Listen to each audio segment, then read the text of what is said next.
Hello, my name is Ashu.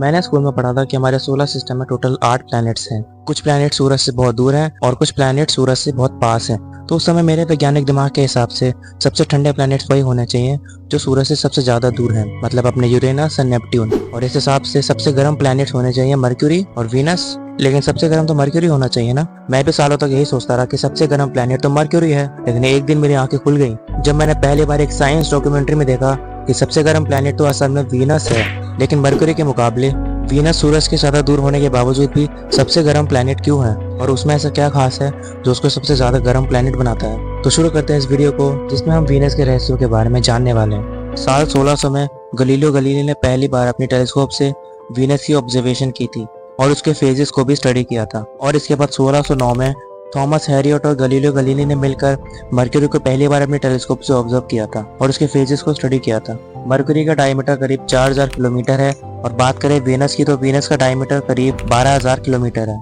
Venus का size करीब हमारी पृथ्वी जितना ही है। वीनस का एक दिन करीब हमारे अर्थ के 200 दिनों के बराबर है, क्योंकि वीनस अपने एक्सिस पर बहुत ही स्लो रोटेट करता है। और वीनस का एक साल करीब अर्थ के 225 दिनों के बराबर है।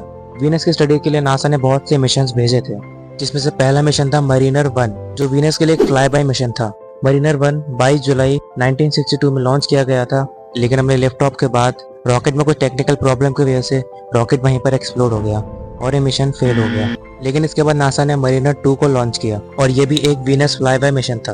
और ये दिसंबर 1962 में वीनस के करीब पहुंचा और वीनस तक पहुंचने वाला एक सक्सेसफुल स्पेसक्राफ्ट बन गया।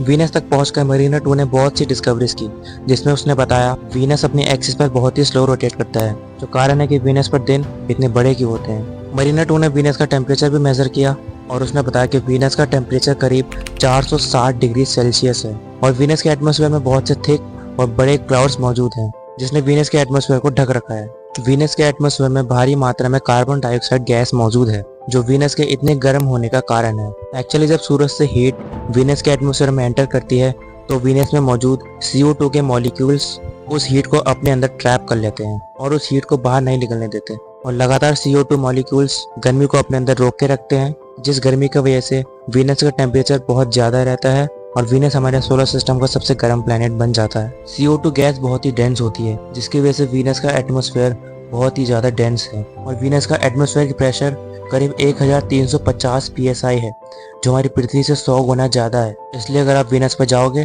तो आपका कचुम्बर बन जाएगा। वीनस की सरफेस की स्टडीज के लिए रशिया ने वेनेरा 7 नाम से एक लैंडर लॉन्च किया था, जो 1970 को लॉन्च हुआ था। वीनस में एंटर करते ही वेनेरा का पैराशूट ओपन नहीं हो पाया, जिसकी वजह से वेनेरा वीनस के सरफेस की तरफ गिरने लगा और वीनस पर एक क्रैश लैंडिंग किया। लेकिन क्रैश के बाद भी वेनेरा करीब 23 मिनट तक एक्टिव रहा और साइंटिस्ट को डेटा भेजता रहा। और जहां वेनेरा लैंड हुआ था वहां का टेम्परेचर करीब 470 डिग्री सेल्सियस था, जो काफी गर्म था। और जबकि वेनेरा उस तरफ लैंड हुआ था जिस तरफ वीनस पर रात हो रही थी। वेनेरा ने बताया कि ह्यूमंस तो वीनस पर बिल्कुल भी सरवाइव नहीं कर सकते, क्योंकि उसका खुद का ही जीना मुश्किल हो गया था। और वेनेरा ने बताया कि वीनस का एटमॉस्फेयर हमारे अर्थ से 90 गुना ज़्यादा डेंस है और वीनस के सरफेस पर बहुत सी सॉलिड रॉक्स मौजूद हैं, लेकिन वीनस पर लिक्विड वाटर का नामो निशान नहीं है। वीनस पर 23 मिनट सर्वाइव करने के बाद वेनेरा का कनेक्शन टूट गया और ये मिशन यहीं पर ख़त्म हो गया। और इस मिशन के बाद सोवियत ने लॉन्च किया वेनेरा 9 मिशन, जो 8 जून 1975 को लॉन्च हुआ और अक्टूबर 1975 को वीनस पर लैंड हुआ। और इसने पहली बार हमें वीनस के सरफेस की कुछ फोटोज़ भी भेजी। और साइंटिस्ट अब तक वीनस के लिए करीब 40 मिशंस लॉन्च कर चुके हैं, जैसे कि वीनस एक्सप्रेस, वेनेरा 13, अकाट्सुकी एक्सेट्रा। और आगे भी बहुत से मिशंस करने वाले हैं, जो हमें वीनस के बारे में बहुत सी नई इन्फॉर्मेशन देंगे, जैसे कि नासा का डाविंसी, वेरिटास और ऐसा का वीनस ऑर्बिटर, एनविजन। तो इन सब मिशंस में से आप कौन सी मिशन के लिए सबसे ज़्यादा एक्साइटेड हैं? कमेंट करके ज़रूर बताएं। B scientific, be curious and thanks for watching.